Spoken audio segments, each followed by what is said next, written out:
got it. Yep. Okay. Copy. Okay. So click We are go live. live We once are your live. streaming software connects and displays. How do I? Yeah. Okay, got it. Go live. Should I go live? We're live. I'm live. You might not be live, but I'm live. People are watching us. Okay, I feel like I'm live. I hit go live and it says end live video. So Here we are. We're live. oh, look, there's Allison Bird. Perfect. There you go. Doing it. Thank you. Liz Winstead, everybody. Look at this. What a surprise for your Tuesday afternoon if you're watching live. Look who I got. A big name, a big deal. She's just traveled across the country to be with us, I think is the reason. I think it's exactly correct. I had to drive to do a virtual thing because that's the way, Pete, your tech head works. You're practically Elon in your brilliance around tech. Thank you. That is really kind. Really kind. Last week you said I'm America's little brother, which was the kindest thing. And now today I'm practically Elon, which means I'm the first I'm pro-apartheid. Yeah, and a trillionaire. So congratulations. Almost there. Almost trillionaire there. Nazis. That's what we're looking for. Well, listen, they're back. They're back. I know. I just watched some video of a progressive South African interviewing Elon's dad. I'm sure you've seen it.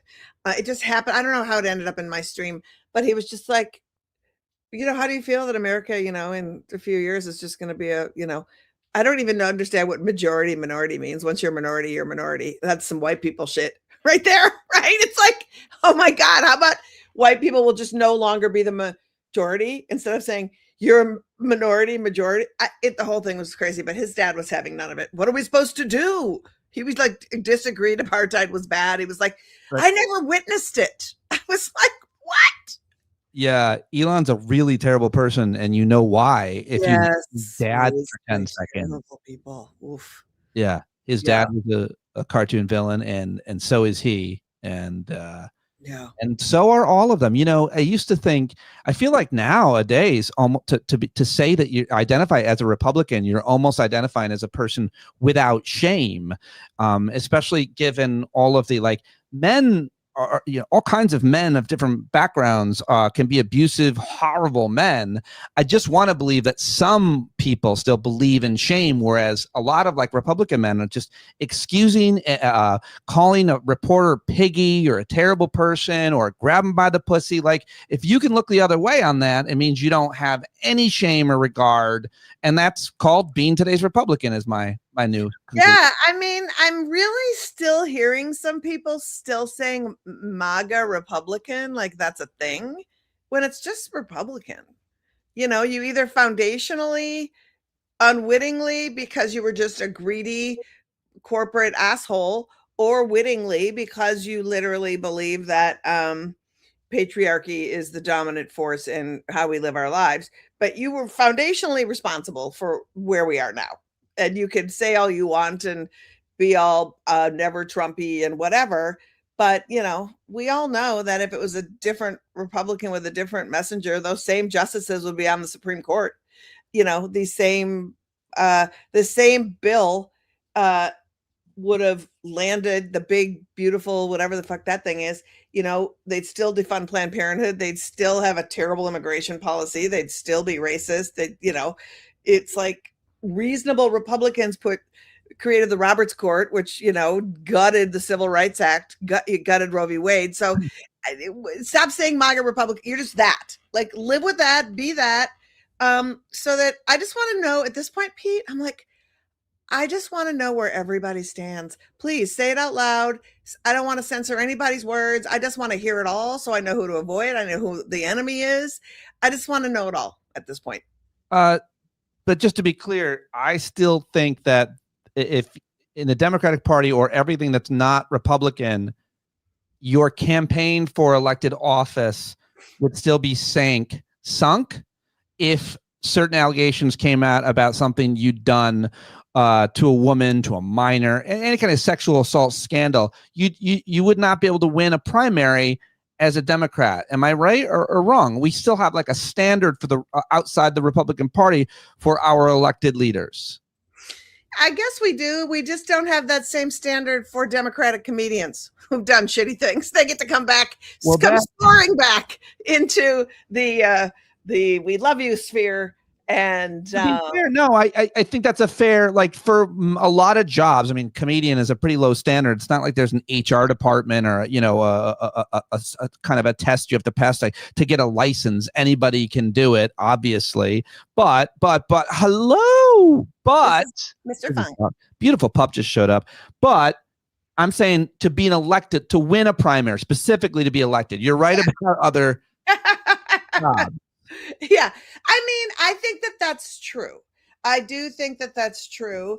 And when you look at, which I do look at, and I do keep stock and take names of all of the people that come, most of the people, you know, that come through in weird pedophilia and weird sex with minors and raping of children and minors. The amount of youth ministers and youth leaders and you know, Christian this and that, you know, it's the doth protest too much crowd that's constantly doing it, you know. I mean if we, and saying that, does that mean RFK is not a pedophile? Because he apparently just puts everything out there. That guy just Cleveland steaming his way across America and running our nation's health department. It is so next level that I don't even, you know, and look, he and Andrew Cuomo, you just need to get a dom to literally just pee on you or whatever it is that you need, because you clearly are have an insatiable appetite for humiliation. Like, I don't know how many ways people can say, we don't want you, but like, I did not consent to be part of your public humiliation party. Take that shit indoors privately. Like, I don't want to be part of it. I don't want to be part of it. Did not volunteer. People are dying that you said Cleveland steam your way. It should be mentioned, just before we went live, Liz and I were joking around about these types of sexual it wasn't right top of her mind. I wish it was. I mean, it kind of was. I literally 2 hours ago posted a RFK Fauci sort of situation. Dr. Fauci. Can we call him Dr. Fauci? I'm going to stop calling RFK Dr. Fauci from here to eternity. I highly suggest everyone else does. RFK Jr. shall be forever known now as Dr. Fauci. If you don't know what Fauci is, go look it up. Also, or just come see Liz's new one-woman show, Dr. Fauci, with Liz Winstead. The Felch Files. The Felch Files. Oh, man. We're already... I don't even know, you know, I don't even know what I'm saying. This is what you do. Every time I come on your show, Pete, I kind of lose my shit. Yeah, I'm trying to do a public interest show. I'm trying to be professional here. If you could just stop taking it into these directions of the perverseness of so many. I mean, there's no, like, we've talked about this so many times on your show. And that is, you know, we have been in this game of trying to, you know, expose political hypocrisy through our humor and our jokes and our stand-up and our work and whatever. And, you know, the path towards, there's no policy really to talk about, right? And it's just all these weird proclivities and conspiracy theories and just crackpots. I mean, it's very bizarre. It used to be kind of fun to write smart jokes about, you know, NAFTA. but like, not that I'm hearkening back to the days of NAFTA. My audience was much smaller. Bush Cheney and the war. Oh my God, the war in Iraq, and like just being able to drag them for Abu Ghraib and their inhumane ways of thinking, and the mustard gas, and lying before the UN, and what Colin Powell went through, and you know, like the axis of evil, and like who, you know, bombing Iraq when there's nothing, like all of that was like rich in substance. And now I'm just like, look where I am. Yeah. Well, I mean, look where we are in terms of the people that are running the federal government are the worst people. I was about to say the worst men, but Kristi Noem and the woman who's at agriculture is pretty bad. Brooke Rollins. I mean, all of them are so much worse than Trump won. But the women who are doing, and I'm not going to say they're arguably worse, but they're certainly upholding patriarchy. Yes, I mean, I didn't mean to interrupt you, but you can say that. I mean, Kristi Noem ran the state of South Dakota into the ground when it was in the ground. I think the state of South Dakota literally dug itself to China. It's so in the ground. She's so bad. And I just feel like, it's like that pick me sort of, you hear about pick me girls or pick me people. Oh yeah, no, my daughter has referred to me as one several times throughout the past few years. You're such a pick me. Oh my God. I don't think that's true, but I feel like not to psychoanalyze, but why not? Why not? They do. We have people not practicing medicine, giving policy things all the time. So I'm going to take my years of therapy and put my hat on and just say, like, it feels like these devotees to Trump. And I remember feeling this about Kellyanne Conway, like way back machine Trump sycophants. Yeah. And I was like, you never could have your dad see you for what you wanted or love you. And Trump is an abusive figure like that for you. And here you sit trying to remedy the sins of the father with this gross representative of your father. And it's just like, wow. And then they all sort of like become looking this one certain way, and that Mar-a-Lago face and the suits and the way they dress. And it's kind of like, at what point? And the sickness is like, when you look at Trump, he decides he's going to sue, James Comey, and he has this real estate attorney or whatever the hell she was, who only because she looks like that and because no single other person would take the case, but or any of it. It's just wild to me. It's just wild. Caroline Leavitt. All these, let's just bash women. Picks. Let's bash women for one more moment because you're here, which is when Trump, when he said to a female reporter, quiet, Peggy, and other women, including a congresswoman, a couple of them, and Caroline Leavitt and others, basically apologized or excused it. What about that? I mean, like, where is the line if quiet Piggy is not it? Well, that's a weird thing to say. I mean, I say you're entitled to grab somebody by the pussy is worse than quiet Piggy. I don't love either. Like, I don't want to I'm not trying to have like a rating system. It's not like one's a winner, but where has it been for anything?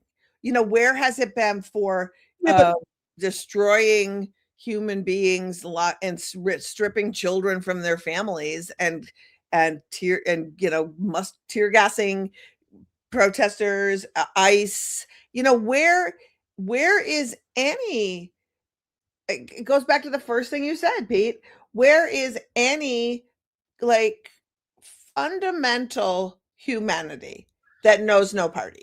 Apparently, Lara Trump said to Bill Maher, he didn't say quiet Piggy. He said quit McGee. No. Is that true? From a reliable person in the live comments, my friend Benny wrote that. Quiet McGee. Okay, really? Was the reporter's name McGee, or is he just hip? All right, I was just saying, like, shutty uppy McGee. Like, what? It's just unending. It's unending. And there's so much, like, I don't know about you, but I'd be curious, when you go out and do shows now, like, how do you present your reflections of the current time we live in? Because the jokes are done at the end of the day, right? Because of Twitter and late monologues and whatever. Yeah. Like, how are you redoing a reframe so that you can talk about what's happening?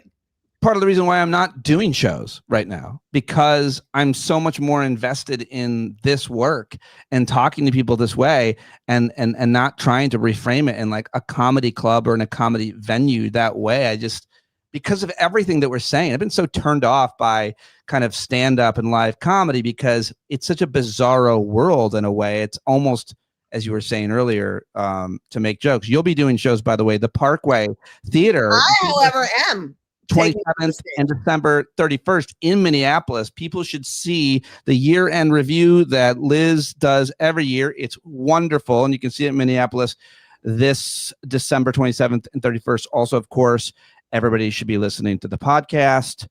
It's Feminist Buzzkills. I want to talk to you about some of the issues of women's reproductive rights, but before I do, Epstein file stuff.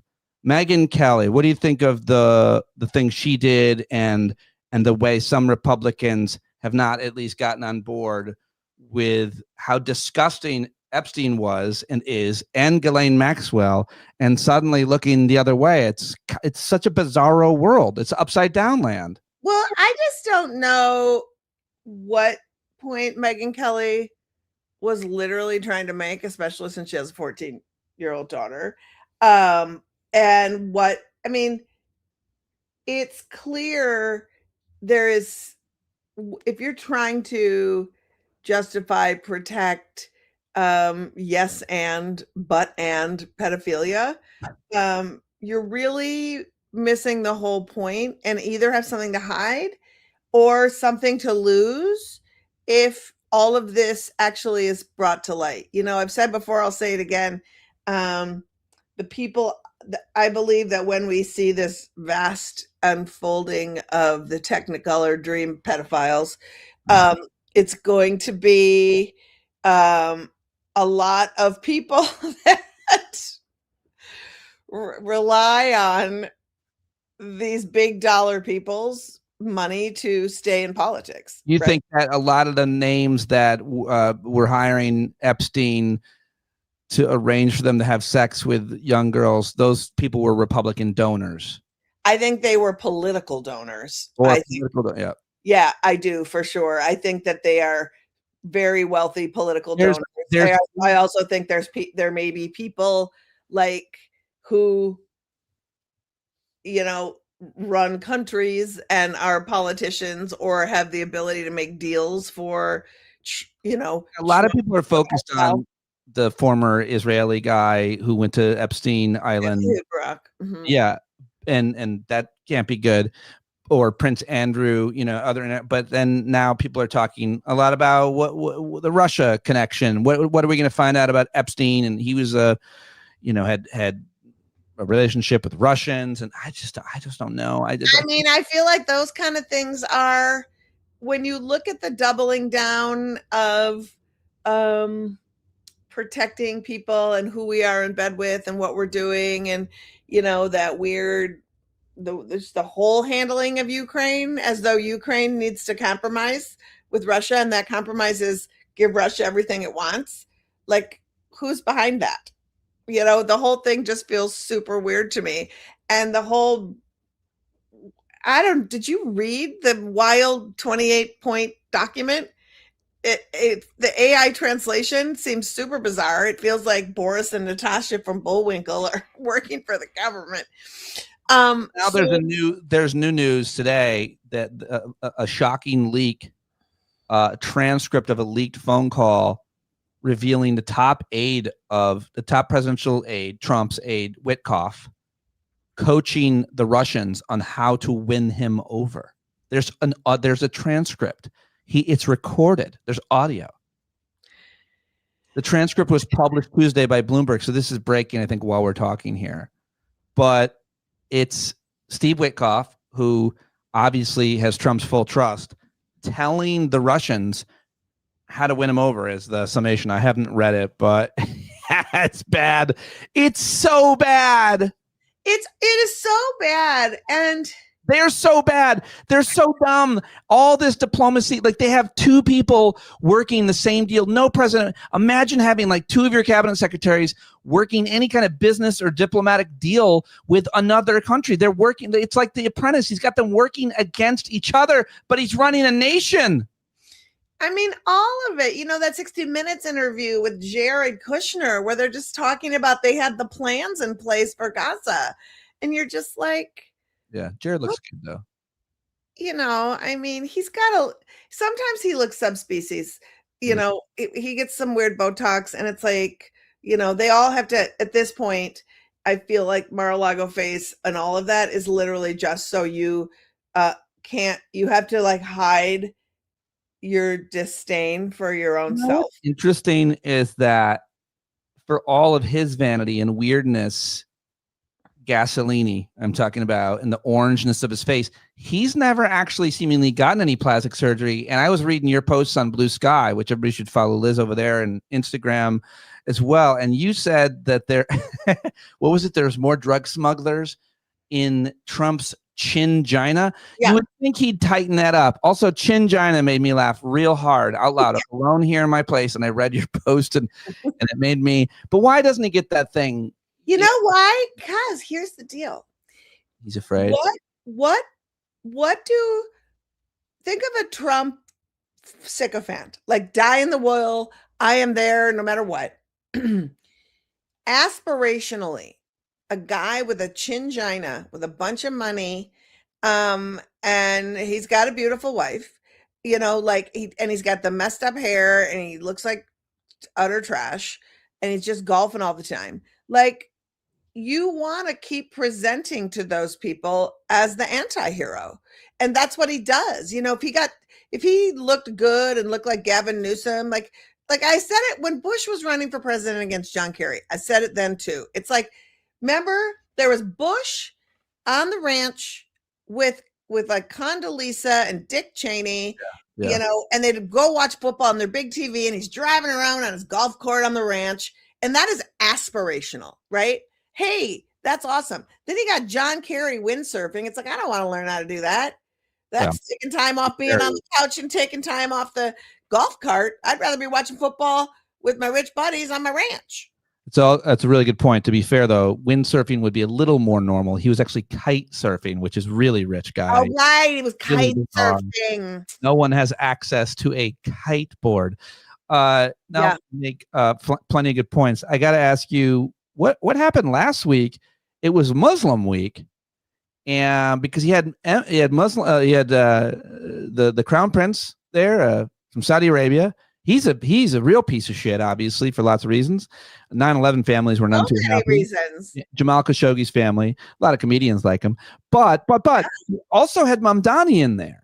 Yeah, and all I'm saying is, why is it okay for him to suddenly embrace and welcome Muslims? It's not okay for some of the people like I think Laura Loomer and others who really hate Muslims. But it is interesting that he was able to welcome these Muslims, a really bad one and a really good one. You know, the thing that I have not heard anybody talking about in the Mamdani story is Mamdani won either 13 or 14% of Trump voters. It's crazy. And so when you say, why is Trump being nice to Mamdani, there's a real reason that, you know, like he resonates with his people, right? And that affordability, and, you know, Mamdani didn't take the bait. And it's like, and I saw a lot of weird people were like, oh, so Kamala can't be friends with Liz Cheney, but it's okay for Mamdani to go with Trump, as like some criticism. And I was like, I don't understand that criticism. Liz Cheney is a choice and an optic, and you don't owe Liz Cheney anything. And also, do you know how many voters palling around with a terrorist's daughter brought you zero votes, right? Whether or not you like Trump, he has a gigantic hold over New York City of how he can hold back money for New York. And you have to, as the mayor of the largest city, is it larger than LA? I always forget. I live there. I don't even know. Largest city in America, or second largest. you have to deal with the federal government. And people, the federal government in the past year has become one person, Donald Trump. So you have to talk to that asshole, whether you like it or not.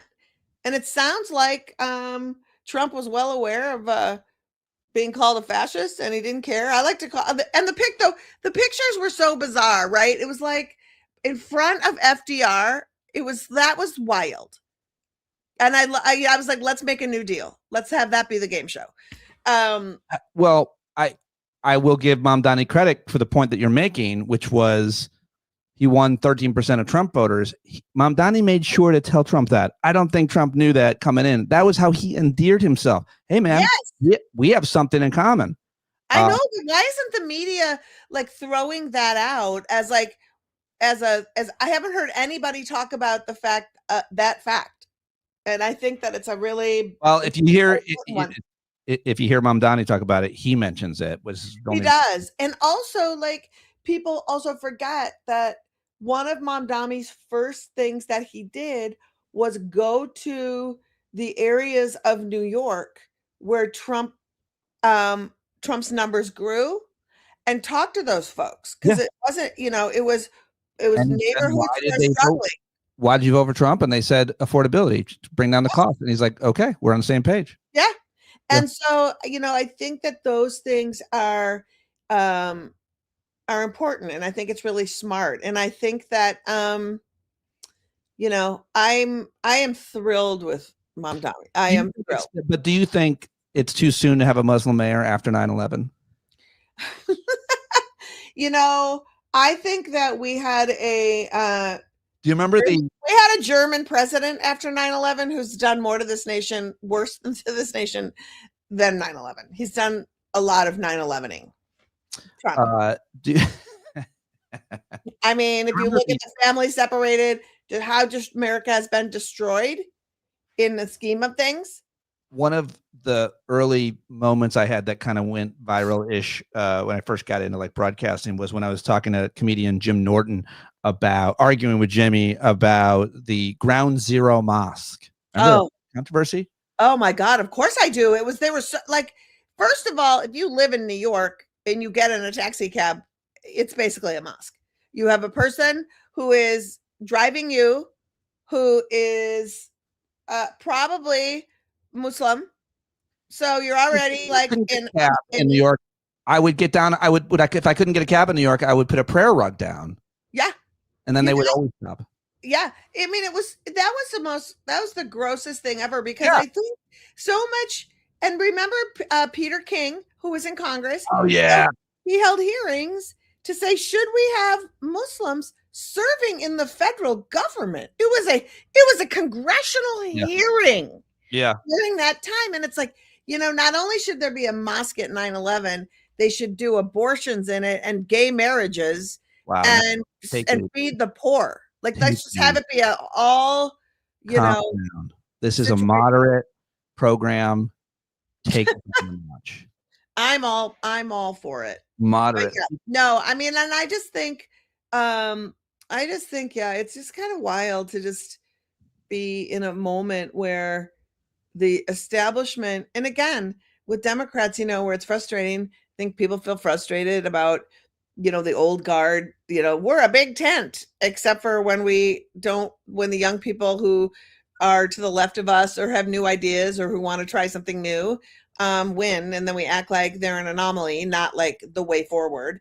And anytime there's enthusiasm, it's just tamp down. I like to not say that we're trying something new as democratic socialists, but we're trying something old that worked in this country before, because some people are saying, it's more like an FDR Democrat, a lot of these policies, or try something that might be new to a lot of Americans of this generation. But it sure as hell does seem to work all the way across Europe, where, as I say, it's my understanding, Liz, they live longer and happier lives. That sounds like a good thing. Like, the longer life, happier life seems like a good metric. But if it means government grocery stores, then I'm out, I guess. Well, also, like, let's talk about those, right? First of all, we all know every PX on every base is a government grocery store. But second, a pilot program in boroughs where private run grocery stores won't open, so people can't get fresh food and they rely on delis and pay a whole bunch. Why shouldn't we try it? We will pour tons of money into the National Guard invading our cities or other bullshit pilot programs in cities that don't work. Why not try something and see if it works? I don't understand not wanting to try something innovative. Well, the reason not to try it is the special interest that wouldn't want a government run anything to compete with their private sector. Everything. You're right. The better example, I guess, is the fact that you and I both know and have been on I think the front lines of fighting for public education, which has been under attack by the right forever. They want to privatize everything. Grocery stores are pretty much privatized. So any idea that you would move anything from healthcare to groceries towards some kind of more government, even if it was a hybrid public-private, or even if it was a little bit more regulated, now the administration, the regime is going to let them spray whatever they want on our vegetables as well. So they're rolling back environmental standards. Apparently RFK's felches are going to be in our meat. We're going to have meat felch. Enjoy. Who's against? This is the whole thing. Who's clamoring to not have your milk inspected and your beef inspected? I'm just going to take a chance on these eggs. You've paid too much for them, and now, it's a fucking crapshoot. I don't want to feel like when I'm eating dinner that I'm in Vegas, and then we're going to go to the, Sphere to see you too. The rest of regulation in general, from banking regulation to housing regulation to environmental regulation, you're talking drug regulation. It's wild. Before I have to let you go, and I never want to let you go. I wish I were there with you right now. I don't want to let you go. I've got you holding in my arms forever. Anyway, what? I'm sorry. I want to ask you about women's reproductive rights update. I've got a whole, we did a whole music thing for it. Play it. It's the women's reproductive rights update with Lizz Winstead. That's really good. Never do that again.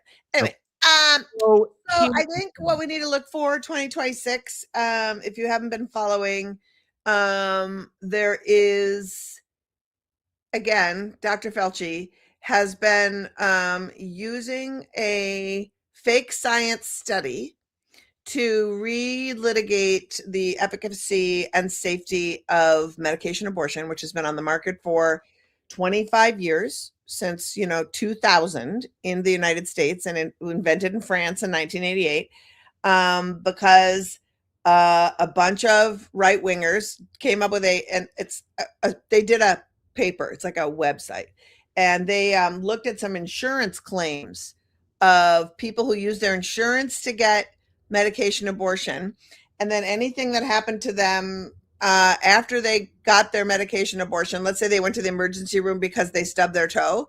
They counted that as an abortion complication. Oh, so it is just the fakiest of bullshittiest of studies that they're going to try to use to roll back access. And that's something we really need to look for in 2026, because it's really scary. Because this guy hasn't met a conspiracy theory that he hasn't fallen in love with.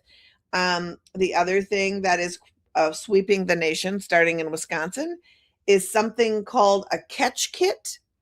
And it's as creepy as it's going to sound. So the conspiracy theorists are trying to, again, appeal to RFK by saying that there's, abortions in the water, which there's poop in the water too. It goes through fluoride. If people are drinking wastewater, I can't help you. But if someone has a miscarriage, guess what happens? They mostly have it on a toilet, and it goes through the sewage system into the purification system and whatever. It's not in your drinking water. But they're trying to say that there's medication abortion and abortions in the water. So they want to have anybody who has a miscarriage or takes medication abortion and has their abortion, they have to use a catch kit where they literally have a contraption that catches what they expel from their body, and then they have to present it to I'm not sure who, either law enforcement or doctors or someone, to prove that they didn't have an illegal whatever the hell came out of them.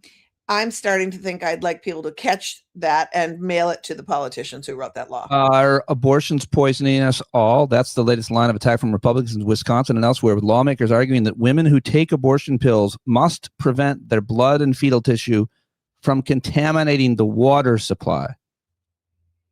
Yeah. But old Felchie mouth can just like have that right in the toilet. Don't worry about that. Don't worry about that. How about a catch kit for suck and spit? Do you want that catch kit? Actually, that reminds me of the live read I have to do. Folks, new suck and spit catch kit.